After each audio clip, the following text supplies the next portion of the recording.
on the top of the tower, 65 feet up.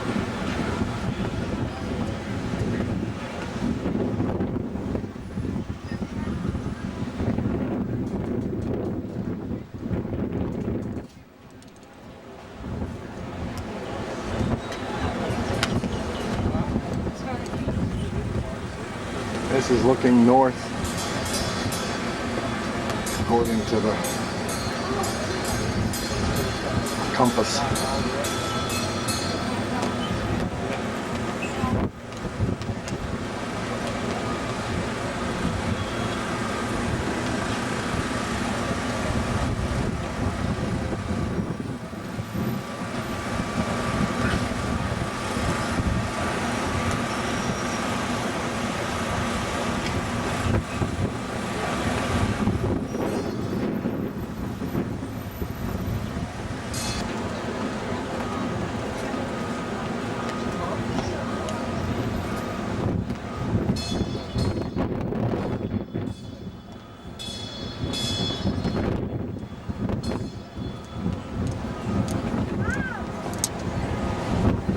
That's looking down at Mallory Square where we were.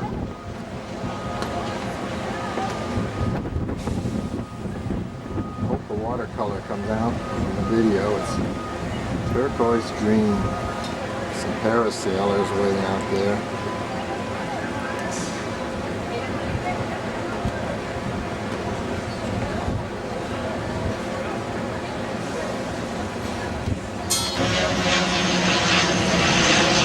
This is the end of Duval Street and Front Street.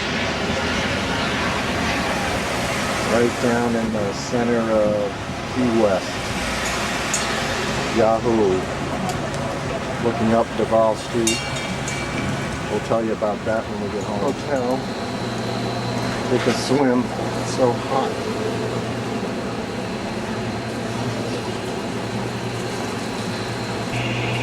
Yeah, this is our hotel. Pool area and hot tub. The breakfast area is down in there in one of those doors. It's a very nice facility.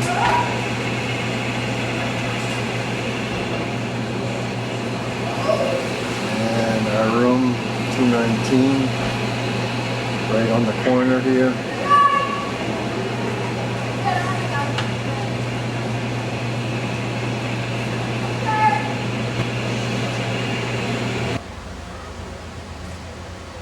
Well, we're down at the main waterfront. Key West Harbor, ferry terminal, and all of the boats. Boats, boats, and more boats. Plenty of boats. We're going to take a glass bottom boat tour today out onto the reef. 2 o'clock. Got a bunch of pelicans here.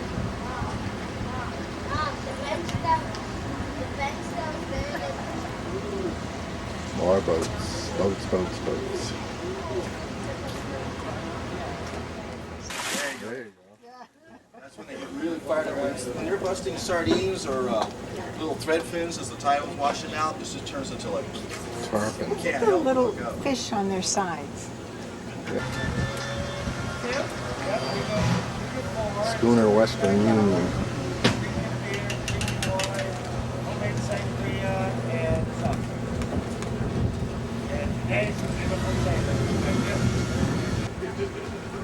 I can't even think of getting it.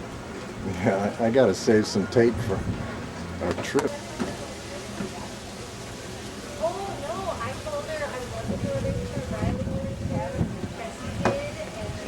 Still have some cruise ships in the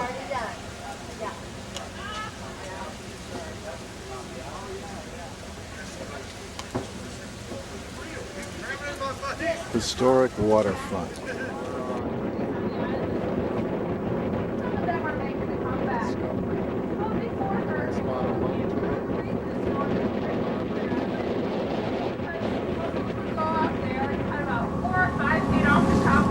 Heading out for reef. trees. But like I said, where we Hurricane came Wilma pretty much destroyed all the pine trees on the island. Full house and the like That's a man-made island that had pine trees on it that were damaged in a hurricane. Ruined in 2005. We lost about half of our liveaboard boats. Some of them sunk right in their spot. And no matter what some drunk guy on Duval Street told you, that's just where the electricity stops. These islands out here have names like Woman Key, Man Key, Boca Grande Key, Control Key.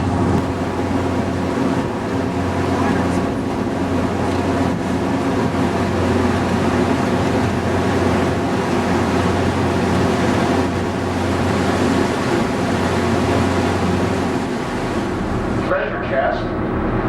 Yeah, if you see a treasure chest, I guarantee the next thing you'll see if you see the treasure chest is a mermaid.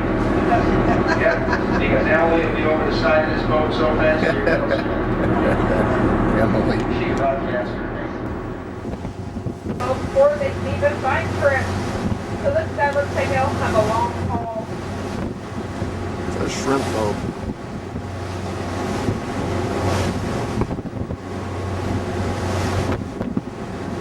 And he wondered why the trip was so expensive.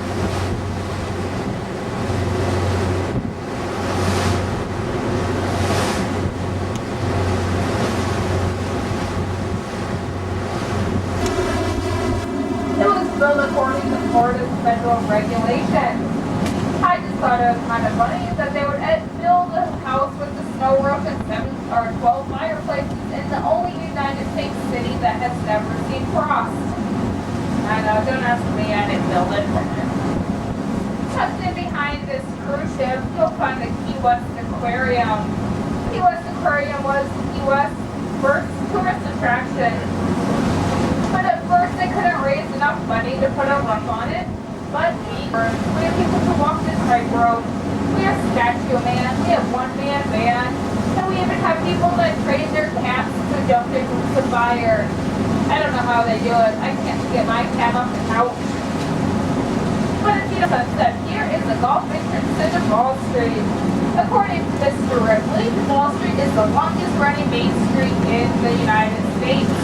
It runs a whole 15 blocks, or 1.5 miles, from the Gulf of Mexico to the Atlantic Ocean. Beautiful But you don't have resorts to take here. my word for it. There is a Ripley's Believe It or Not Museum on the 100 block of luxurious and expensive accommodations on the Gulf of Mexico. Hey, this time I'd like to take the opportunity to thank you for joining us today on board Discovery. Hope you enjoyed yourself, found your trip to be informative. Now your deck hands, both Kimberly and Mike, have had close contact with you over the past couple hours. So their primary job is Schooner Wharf Bar. After our less than stellar glass bottom boat ride, in which we had no pictures of anything, we decided to have a drink.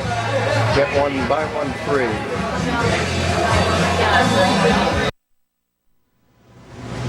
Well, this is our last day here, and thought I'd take some short video of the hotel where we stayed. That's the front entrance and the side. We are heading over to the Lighthouse Museum and Hemingway house. And this is the water, 40 miles offshore, very clear skies. It's a typical street scene, but we noticed the cactus here. Beautiful homes. Some of the homes are actually gorgeous, but some are pretty run down too. Tropical paradise, perhaps, for some. For others, it's extra hot and humid. You can see the blue flowers there.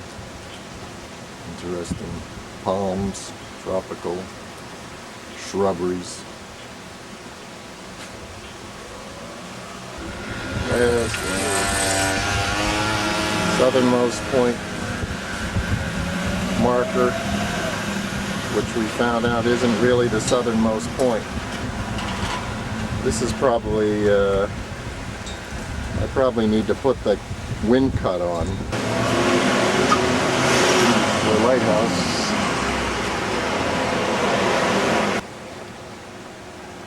In fact, I haven't taken a lot of video actually. Well, we're at the Hemingway house, waiting to take a tour, but there's rather beautiful gardens here. Saw a butterfly go by. There's a part of the house there.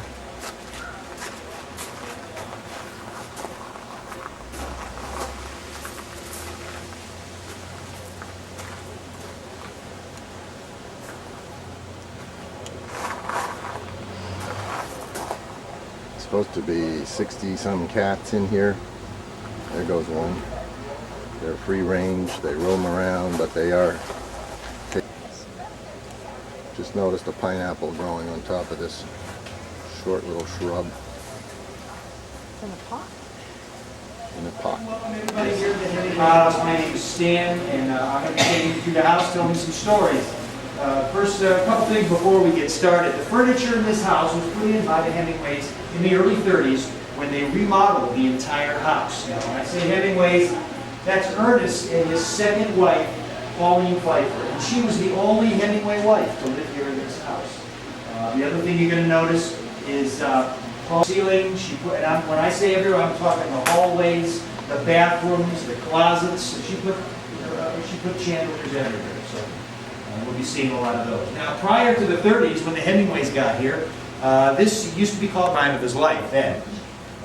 Now, of course, if you go, you see all the merchandising over at Sloppy Joe's, all the posters and T-shirts. He's going to look more like that gray-haired gentleman. No, not you, sir. You don't have a beard. You're one of the wooden frame there, but that's Mud Coast there. Beautiful, delicate piece. From that same shop, she got this sculpture of the fish, also hand-blown glass here on the buffet. Now, on the wall above the buffet, a series of photos that'll take us through all 4 wives and offspring. We had a hunting cabin.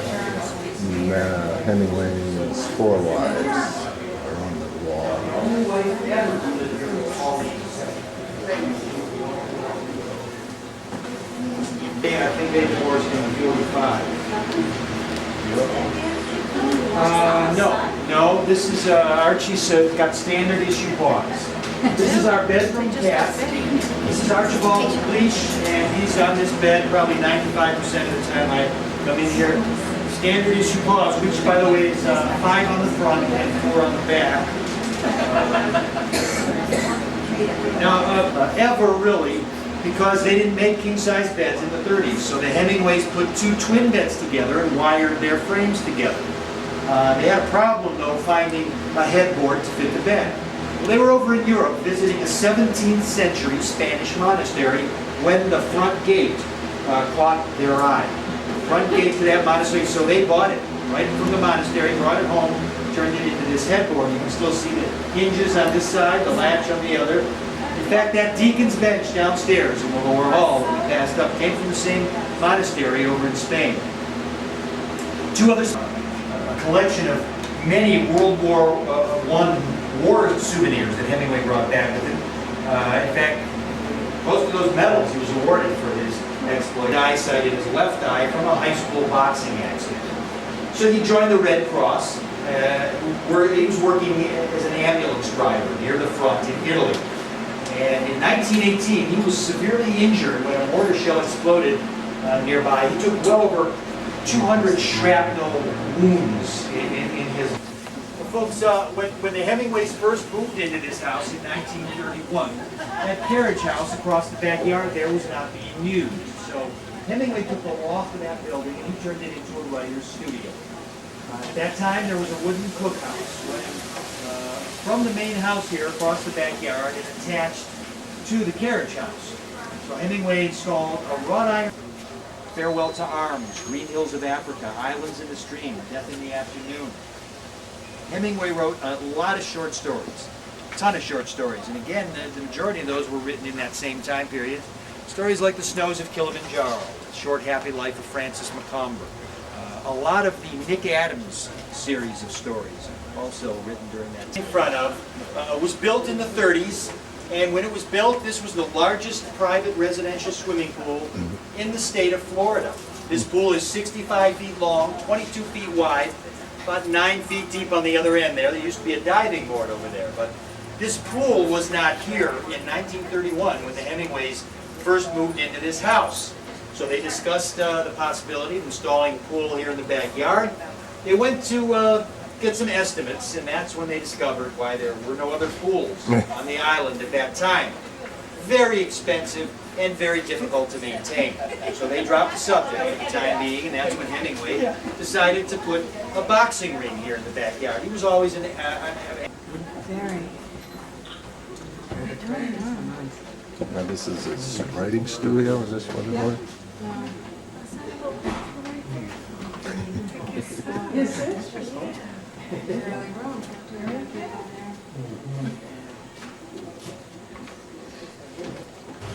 There's a little lizard on the stalk of this tree, whatever it is.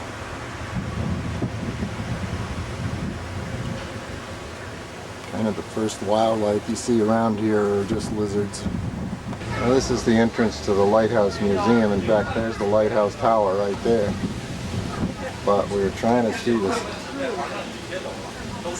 all the roots here on whatever kind of tree this is. We'll have to look it up and tell you.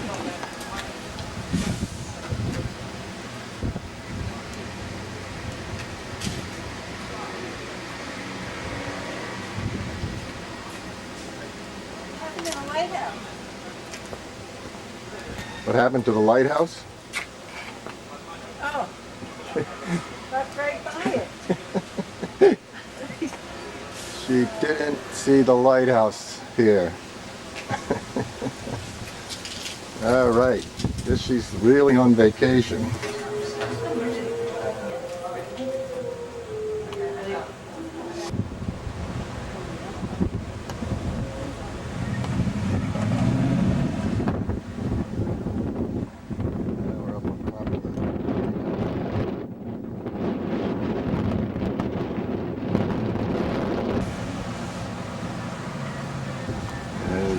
Route 1.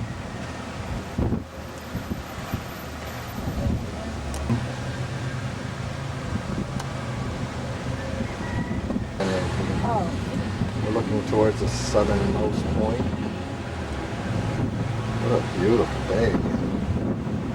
Now that's looking towards, I guess, Mallory Square. Cruise ship.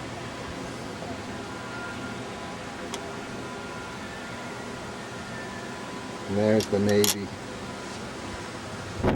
submarine basin, but they built it for submarines, but it's not deep enough for submarines.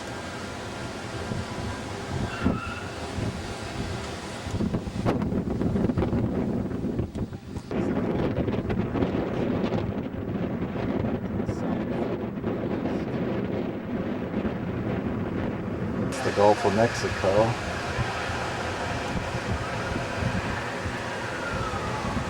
To the northwest,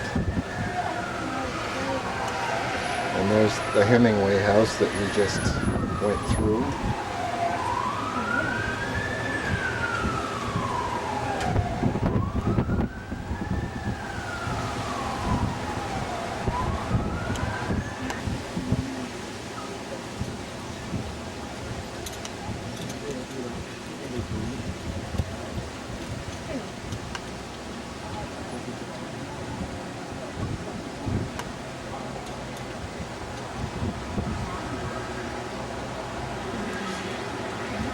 Looking towards Mallory Square.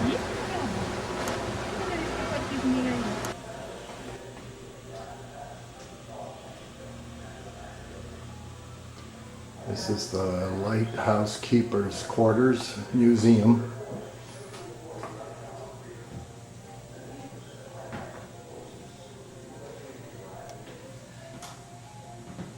This is where they lived, huh? Cute. George Meade.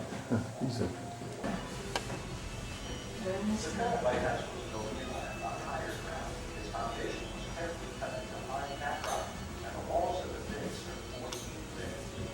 The new lighthouse apparatus was state-of-the-art. 32 oil lamps. A much larger building could accommodate a growing number of students for only 26 years, when the structure was nearly double in size. The city continued to grow and flourish. Did it say who did the picture? Mario Sanchez, it looks like. Whose dress is this? Do you know? Bicentennial Americana. Whose dress is this? It's A wedding, the, wedding dress. people here, I think. Mallory. Is it? That's her family. Here's this tree with all the roots.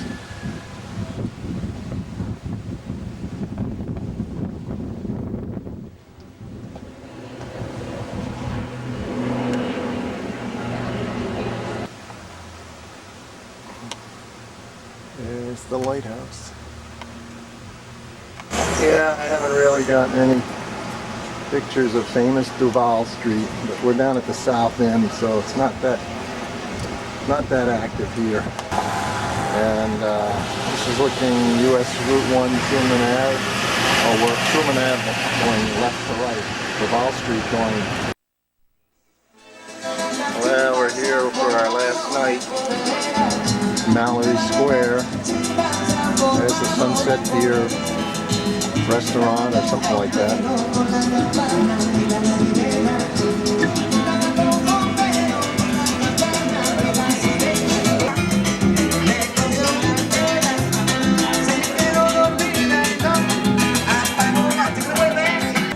And we're arriving on Mallory Square.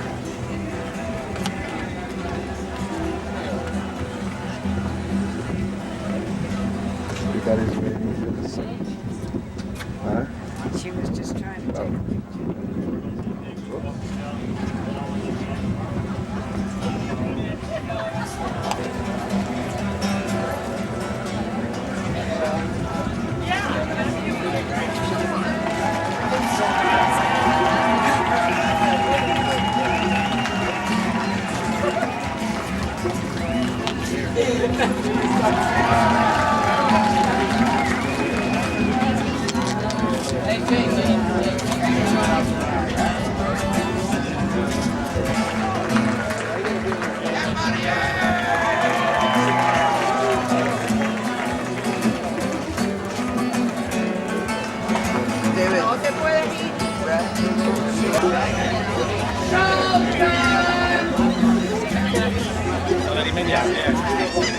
Showtime, right over here!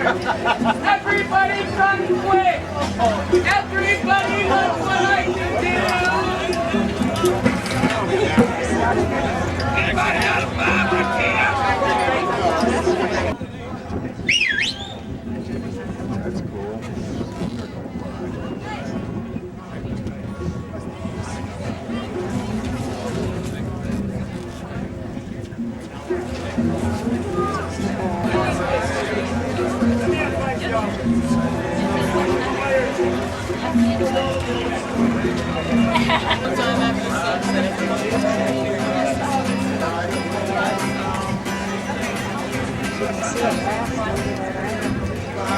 Yeah.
Looks pretty.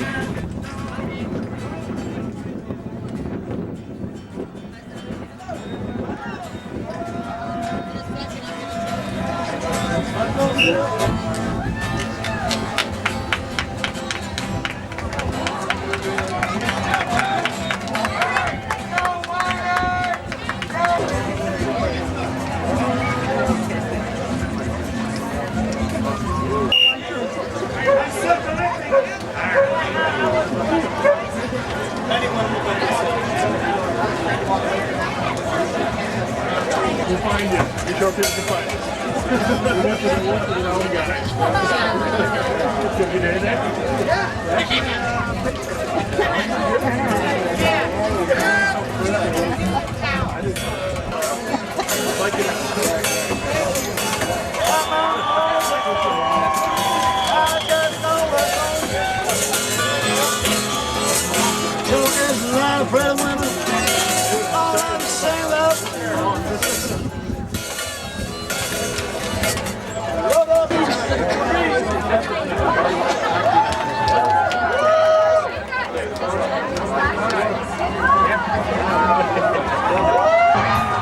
Here's the boat that we took on our glass bottom boat tour. Discovery where we couldn't see a thing. But that's our boat. I'm running out of battery and film.